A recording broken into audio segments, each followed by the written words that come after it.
In the red corner, standing at 6'3" tall and weighing in at 211 pounds, it's the greatest fighter of all time, Muhammad Ali. Muhammad would be coming to this fight the reigning heavyweight champion of the world, and in the prime of his life at 25 years of age. It's safe to say it would take an army to stop Muhammad Ali in his tracks. Standing in the opposite corner was an old-school fighter from Texas, a stocky 6'1", and tipping the scale at just over 200 pounds, Zora Folley. This army boxing champion was not here to make up the numbers with his no-nonsense approach and his military ways.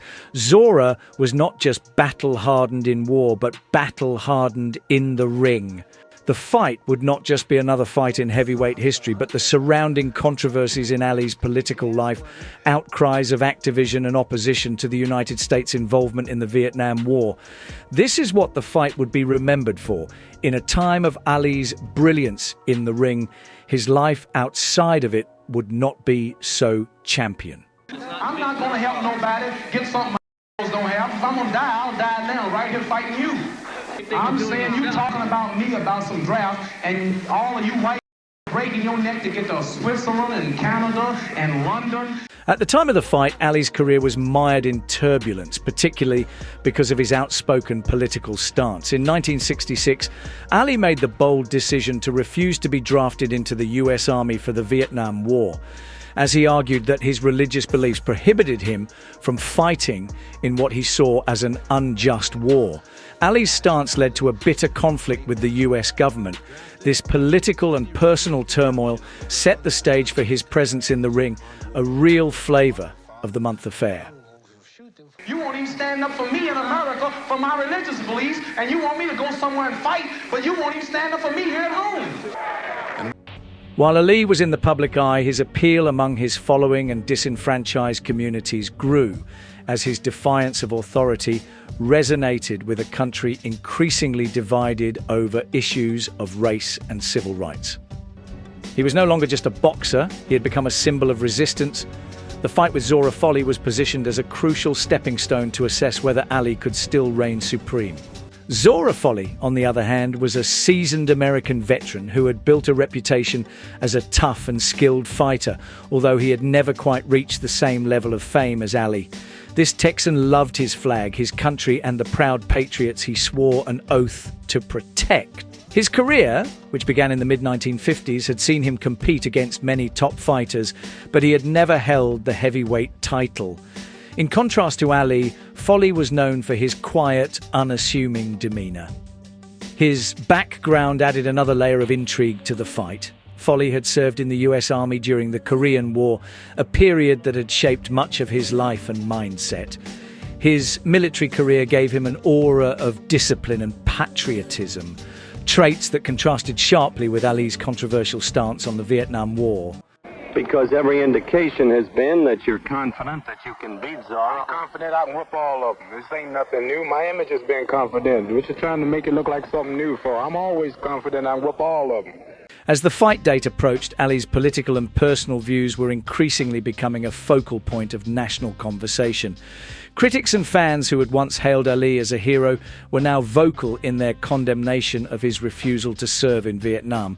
Yet for many, especially within his fellowship community, Ali's stance made him an icon of resistance against an oppressive system. His time in the ring was seen as a way for him to not only boast his title, but to reaffirm his larger cultural significance. His fiery rhetoric and sharp tongue made him a magnet for controversy, but his speed and skill in the ring made him impossible to ignore. Muhammad Ali was equally important inside the ring as he was outside. The American government saw this, and with his refusal to do as he was told, made for a turning point in US military draft history. With the threat of jail time, along with the other 3,000 inmates who had refused to be drafted, Ali had made himself a martyr on the highest of global platforms. The fight in 1967 wasn't just Ali versus Folley, but all deployed troops, draftees, and the Uncle Sam's finest watching in. At the time of the fight, Ali was in the physical prime of his life, on the back of a string of wins around the world, fights that would take him toe-to-toe with the European champions of the time. This wasn't just important in the boxing ranking, but the social rankings in the political world. By the time of the Ali's 29th fight, the whole of the world would know his birth name and his new given name that he would shout from rooftops. Fight night would come, and the old home of heavyweight boxing would set the stage, Madison Square Garden. New York's finest venue would host these two warriors in a fight for the heavyweight WBA, WBC and Ring Magazine championship. It's safe to say there was a lot riding on this fight.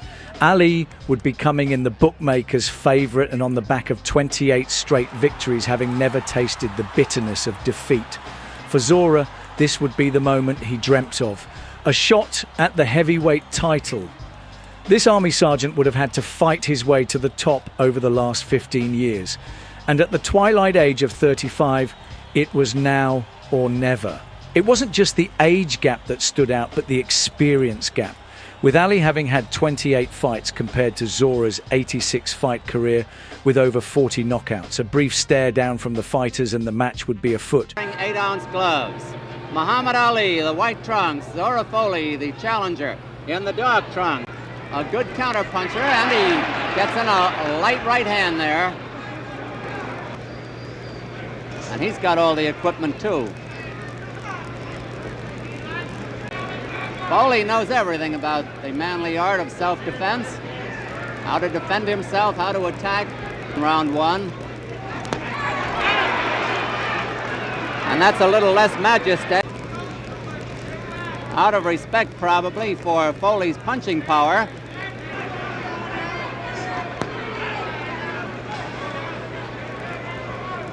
Foley keeps cocking that right hand. That's his Sunday punch. Clay figures when he...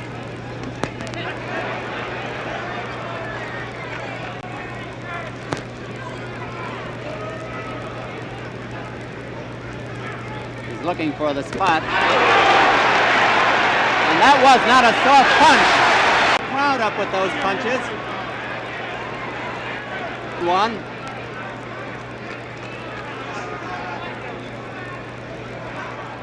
The first round would start with an absolute corker, with Zora not pulling any punches from the get-go. Ali would move well, finding his range and throwing enough to stay active. Ali would use the opening round to really find out what Zora Folley was made of. Would his stoic ways be enough to go toe-to-toe with the greatest of all time? Round two on the left, the champion Muhammad Ali, the white trunks, challenges Zora Folley, short of 6'1".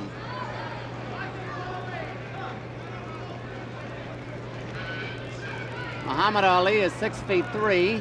Folley is just a little bit short, the champion 25. Notice that quick right hand the challenger had. They both scored.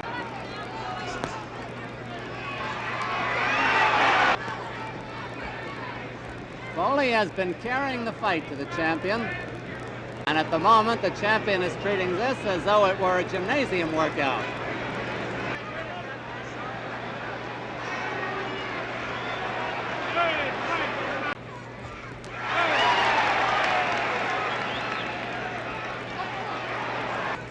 Ten seconds to go in round two. The second round again wouldn't see much from the champion. It was if he put money on himself to go the distance or a certain round to go in for the stoppage. Ali would barely throw a punch in either the first or second. The challenger would have something up his sleeve, a looping backhand any time he had the opportunity to throw it, looking to do some damage. Ali, the gloves down at his side again, the white trunks. Challenges Zora Folley, watching his man go around at anything his opponent does or at anything he himself does. He's patient. He's also got to watch the countering right hand.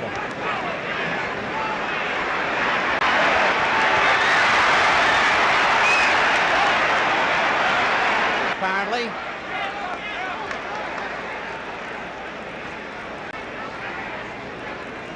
Folley is getting those jabs into the body, too. Stand still, Folley. Don't walk around and get tired. I guess Zora knows what to do. They have both had harder sessions in the gymnasium.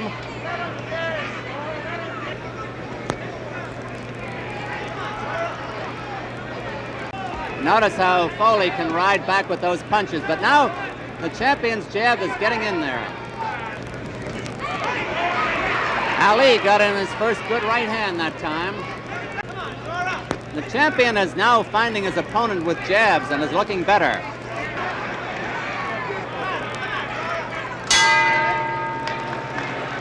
The third round would see the champion movement increase with his dazzling footwork and quick left-right switch. But still not a lot thrown by way of hands, was Ali waiting on the perfect moment to unleash the quickest hands the heavyweight scene had ever witnessed. Or was he still sussing out his cagey opponent?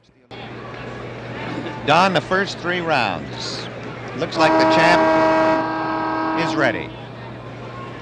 Champion weighing 211 and a half. Foley, 202 and a half. Muhammad Ali, the champion of all the world in the white trunks. Zora Folley, the challenger from...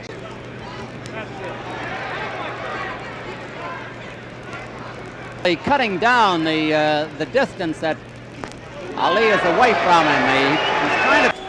How well the challenger rolls back from those punches. And there's Foley down!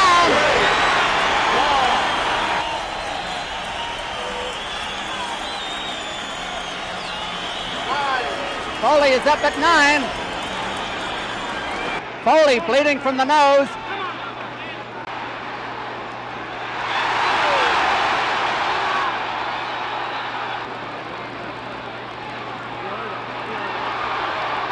I said Foley wouldn't be Tiger, but he is. This has turned into quite a fight, hasn't it? 1 minute to go in round 4.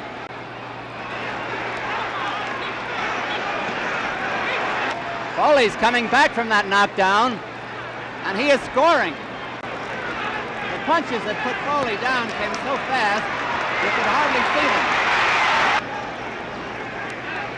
There's nothing wrong with Foley's courage, believe me.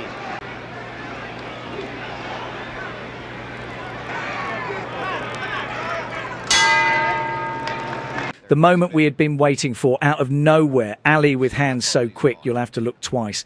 Zora looked as if he wasn't going to make it, but this old vet knew the score and took every second available to recover.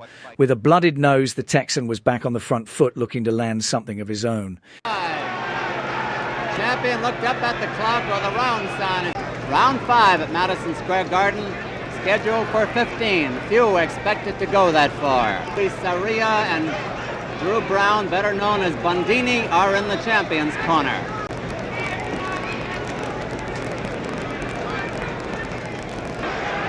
Foley, unlike many of Ali's opponents, is not afraid to throw that right hand. About a minute gone so far in round 5.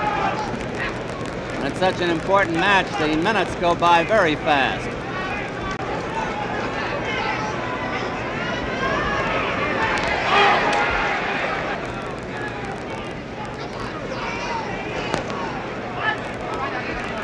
Solid jab by the champ, but Foley put one in there, a couple.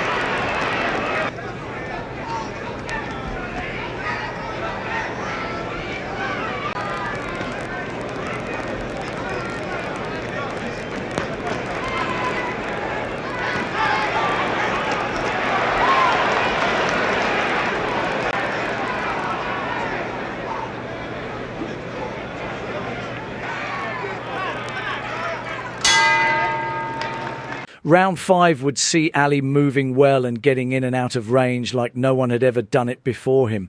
Zora would bide his time, looking to land that big right hand of his. Was Ali showing too much respect for Zora's ring IQ, or was the champ just playing mind games and bringing him into a false sense of security? Foley was down for a 9 count. He took the count, listening.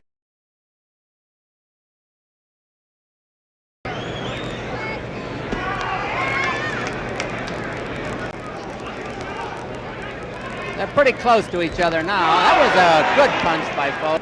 2 minutes left in round 6. Foley has been bleeding intermittently from the nose. Foley had an opening for the right that time, but froze.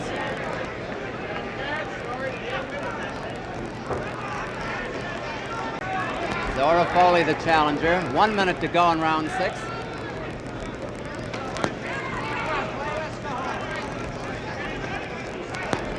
At this point, the champion Ali is just too fast for Foley. He missed.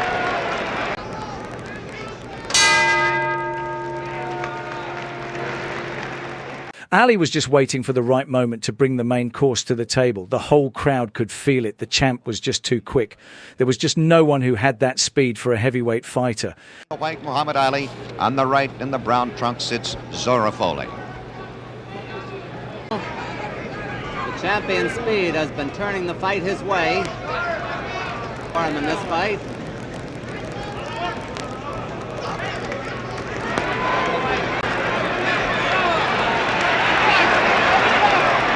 To go in round 7.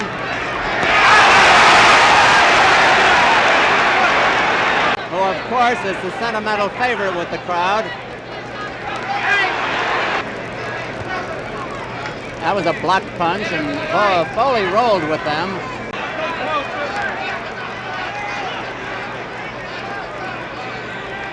There's no question about that. Foley down.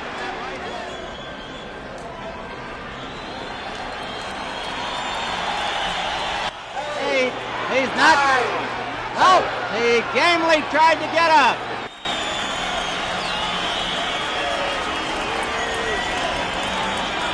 An iconic win for Ali in a time of such drama. The following month, in April 1967, Ali was indicted for draft evasion and convicted of refusing induction into the military. As a result, the US government did the unthinkable and stripped Muhammad Ali boxing titles and banned him from boxing for several years. This marked the beginning of what is often referred to as Ali's exile from the sport. Not only was he stripped of the title, but he was banned from boxing in the US and refused a visa to fight worldwide. Old school boxing fans, give that subscribe button a stiff jab. I've been Frank Monroe here at Below the Belt. Take care.